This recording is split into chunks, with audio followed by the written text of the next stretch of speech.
कुठलीही गोष्ट केल्यानंतर त्याची जाहिरातबाजीची गरज असतेच का? आज तुम्ही ते जे पोस्टर लावलं ठेवा ना, ज्या सायंटिस्टने कामं केले त्यांची पण पोस्टरवर फोटो लावा. असं परसेप्शन सेट केलं जातं की all credit goes to Narendra Modi.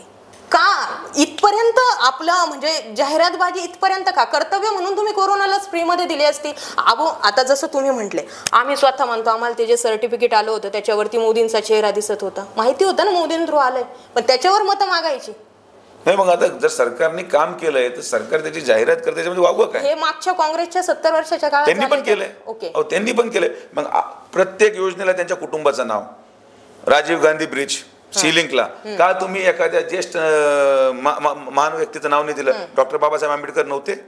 Annabhau लोकशाहीर अण्णाभाऊ साठे नव्हते? छत्रपती शिवाजी महाराजांचं का नाव सी लिंकला नाही दिलं? Rajiv Gandhi sea link bridge का झालं? त्यानंतर राजीव गांधी जीवनदायी योजना का महात्मा फुलेंचं नाव आज दिलं गेलं?